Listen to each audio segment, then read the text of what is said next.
விவசாயிகளுக்கு வழங்கிய மானியத்தில் மோசடி செய்ததாக வழக்கு பதிவு செய்யப்பட்ட தோட்டக்கலைத்துறை அதிகாரிகள் மீது நடவடிக்கை எடுக்க அப்பகுதி மக்கள் கோரிக்கை விடுத்துள்ளனர்.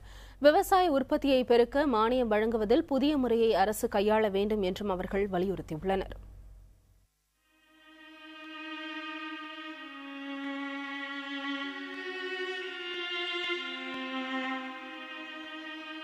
விவசாய உற்பத்தியை பெருக்குவதற்கும் விவசாயிகளை ஊக்குவிக்கும் விதமாகவும் விவசாய பொருட்களை மானிய விலையில் அரசு வழங்கி வருகிறது. இந்த நிலையில் கோவை தோட்டக்கலைத்துறையில் விவசாயிகளுக்கு வழங்கப்பட்ட மானியத்தில் முறைகேடு நடந்திருப்பதாக 2004ஆம் ஆண்டு முதல் பல்வேறு புகார்கள் எழுந்து வருகின்றன. விவசாயிகளின் பெயரில் போலி வங்கிக் கணக்கு தொடங்கப்பட்டு மானிய நிதி மோசடியில் தோட்டக்கலைத்துறை அதிகாரிகள் ஈடுபட்டுள்ளதை ஆதாரங்களுடன் விவசாயிகள் தெரிவிக்கின்றனர்.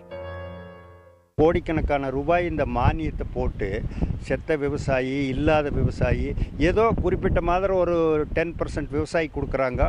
ஒரு 90% விவசாயிக்கு இது போய் சேர்றதில்லை. இந்த சேராத விவசாயிகளெல்லாம் செக்குகளை வாங்கி ஒரு 10% விவசாயிகளுக்கு செக்கு போட்டு செக்கை கொடுத்துட்றாங்க.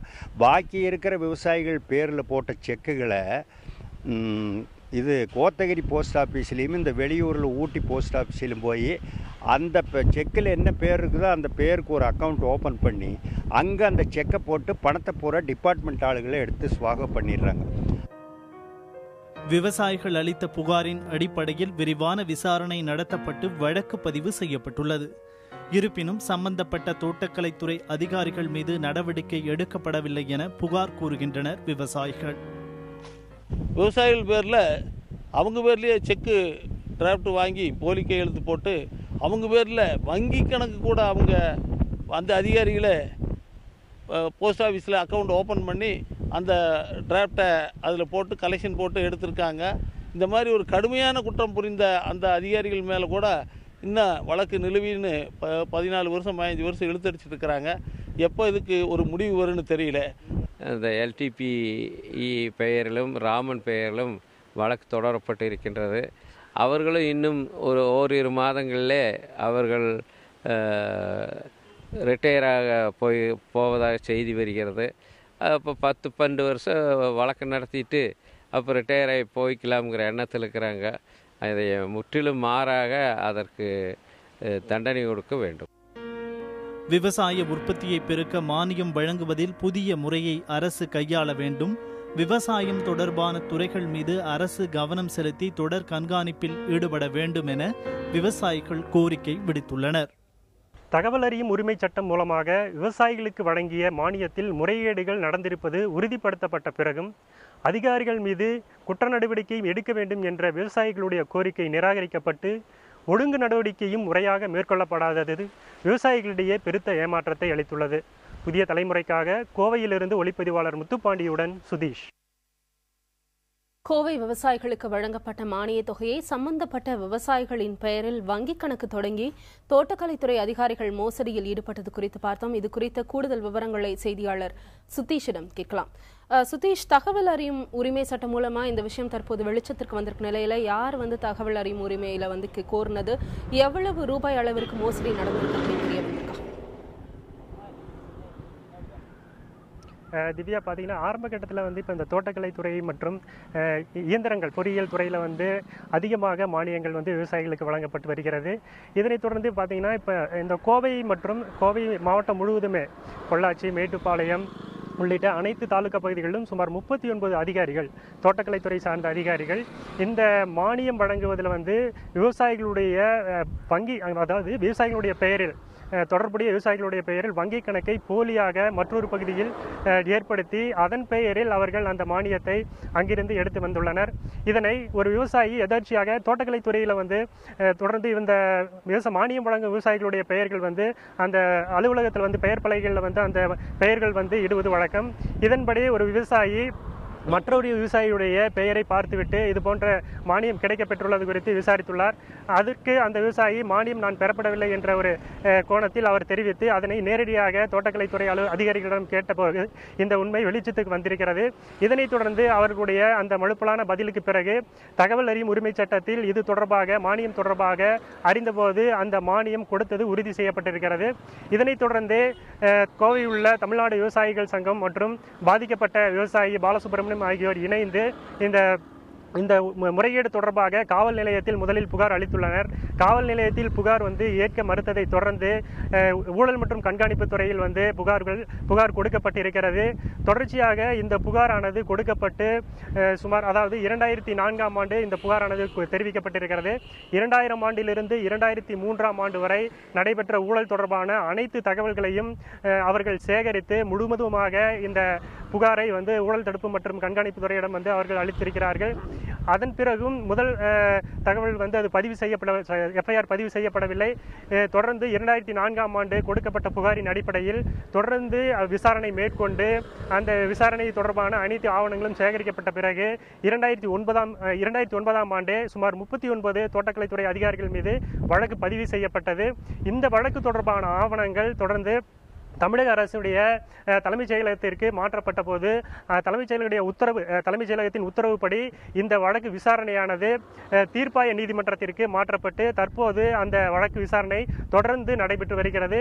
இதுவரைக்கும் அதாவது அவர்கள் விவசாயிகள் தரப்பில் தெரிவிக்கப்பட்டது என்னவென்றால் நேரடியாக விவசாயிகளுடைய மானியத்தை அவர்கள் எடுத்திருக்கிறார்கள். அதன் பிறகும் தொடர்ந்து ஒரு விசாரணை மேற்கொள்ளப்பட்டு அதற்கு பிறகே வழக்கு பதிவு செய்யப்பட்டிருக்கிறது.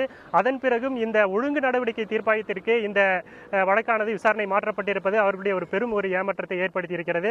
இந்நிலையில் இது தொடர்பாக தமிழ்நாடு விவசாயிகள் சங்கத்துடைய தலைவர் கந்தசாமி நம்முடன் இருக்கிறார். அவரிடம் கேட்கலாம். ஐயா வணக்கம். தற்போது இந்த வழக்கு விசாரணை அதாவது 12 ஆண்டுகளுக்கு மேலாக நடைபெற்று வருகிறது. இந்த வழக்கு விசாரணையுடைய தற்போதைய நிலை என்ன?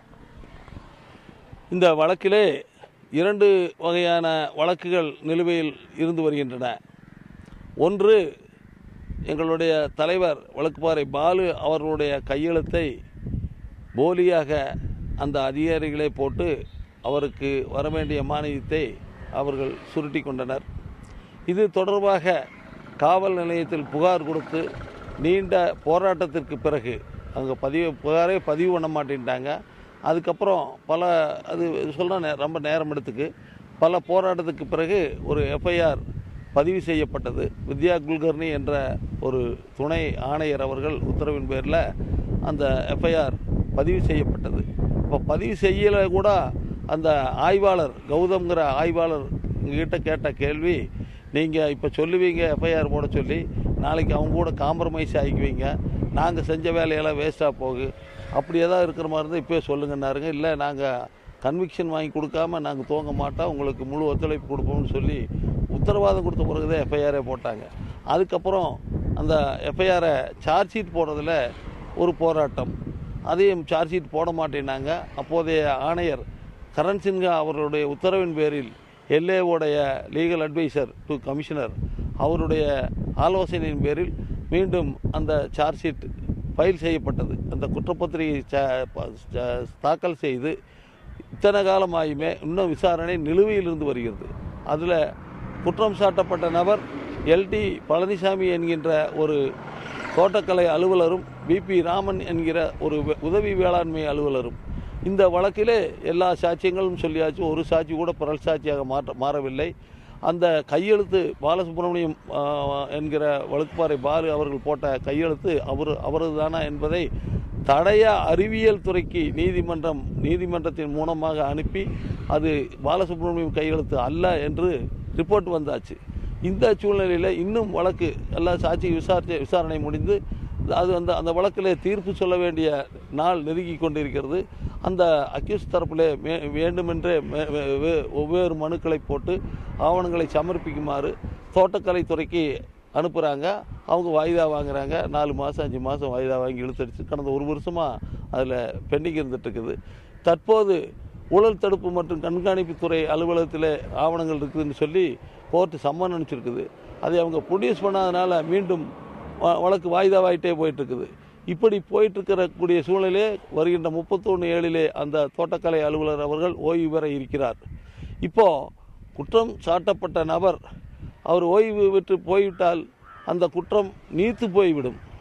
எனவே அந்த 31/7க்குள்ளே எல்லா சாட்சியங்களும் முடிஞ்ச பின்னாடி அதில் நிரபராதின்னு அவர் விடுதலையாக வேண்டும் அல்லது குற்றவாளின்னு அவர் தண்டிக்கப்பட வேண்டும். அதுக்கு வாய்ப்பு குறைவு. ஏன்னா ஊழல் தடுப்பு கண்காணிப்பு துறையே வழக்குக்கு ஒத்துழைக்க மறுக்கிறதுனால அது நீத்து போகுமோங்கிற அச்சம் விவசாயிகள் மத்தியில் இருந்துட்டு இருக்குது. திவ்யா, இவ்வாறு தொடர்ந்து இந்த வழக்குகள் தொடர்ச்சியாக விசாரணைக்கு மட்டுமே உட்படுத்தப்பட்டு வருகிறது. அதாவது விவசாயிகள் தரப்பில் கோரப்பட்டது என்னவென்றால், இந்த மானியம் முறைகேடு தொடர்ந்து விசாரணைக்கு பிறகே வழக்கு பதிவு செய்யப்பட்டு அனைத்து ஆவணங்களும் ஒழுங்கு தீர்ப்பாயத்திற்கு மாற்றப்பட்டிருக்கிறது. இவர்கள் இந்த தீர்ப்பாயத்திற்கு மாற்றப்பட்ட நடவடிக்கையை எதிர்த்து உயர்நீதிமன்றத்தில் வழக்கு தொடுத்திருந்தார்கள். இதை தமிழக அரசு குற்ற நடவடிக்கையாக எடுத்து அவர்கள் மீது நடவடிக்கை எடுக்க வேண்டும் என்று அதுவும் நிராகரிக்கப்பட்டிருக்கிறது. ஏனென்றால் இந்த ஆவணங்கள் ஊழல் தடுப்பு மற்றும் கண்காணிப்பு துறையிடம் இருந்த ஆவணங்கள் தற்போது முறையாக சமர்ப்பிக்கப்படவில்லை என்ற ஒரு குற்றச்சாட்டு இவர்கள் தரப்பில் வைக்கப்பட்டிருக்கிறது. தற்போது பாதிக்கப்பட்ட விவசாயி பாலசுப்ரமணியம் நம்முடன் இருக்கிறார். அவரிடம் கேட்கலாம். ஐயா வணக்கம். தற்போது உங்களுடைய மானியம் எப்படி முறைகேடாக நடந்துருதுன்னு உங்களுக்கு தெரிய வந்தது? இது நீங்க எந்தெந்த வகையில் புகார் அளிச்சிருக்கீங்க?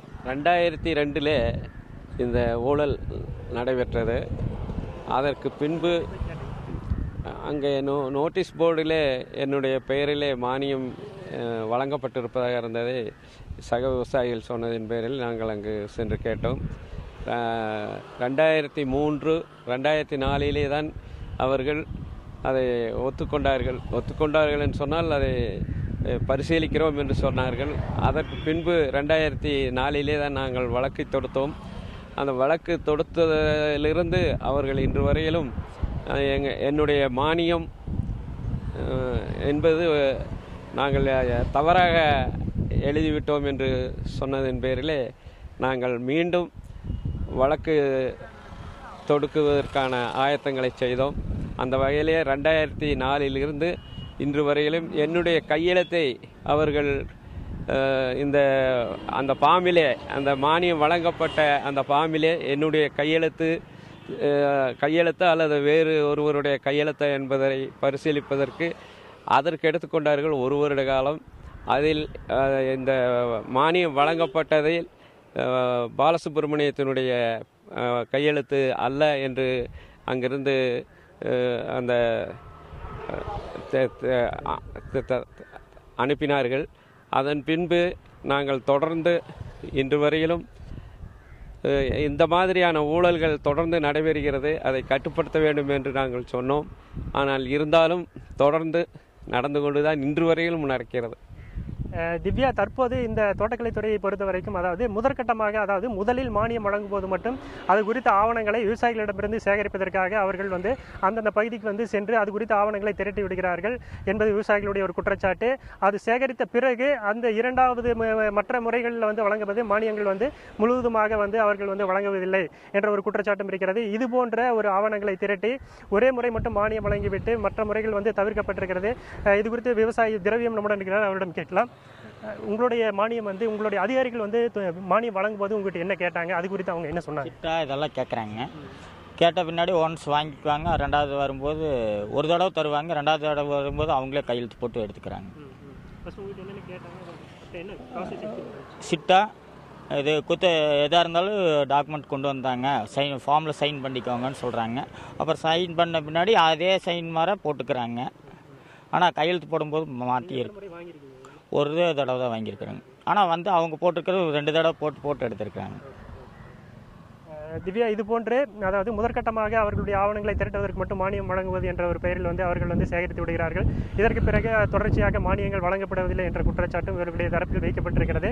இந்த ஊழல் தடுப்பு கண்காணிப்பு துறையில் மட்டும் வழக்குகள் மட்டுமின்றி தனியாக குற்ற நடவடிக்கை மேற்கொள்ளப்படாத காரணத்தால் விவசாயிகள் மற்றும் பாதிக்கப்பட்ட விவசாயி தரப்பில் காவல் நிலையத்தில் இந்த கையெழுத்தை போட்டதாக சொல்லி ஒரு குற்ற நடவடிக்கை மேற்கொள்ள வேண்டும் என்ற நேரடியாக காவல் நிலையத்தில் ஒரு வழக்கு தொடரப்பட்டு அந்த வழக்கு விசாரணை கோவை குற்றவியல் நடுவர் நீதிமன்றத்தில் நடைபெற்று வருகிறது.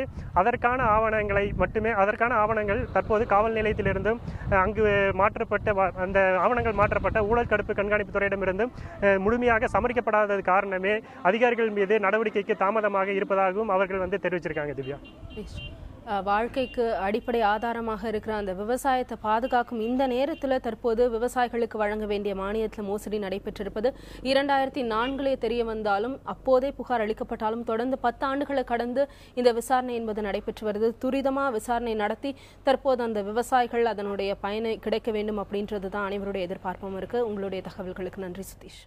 வணக்கம்.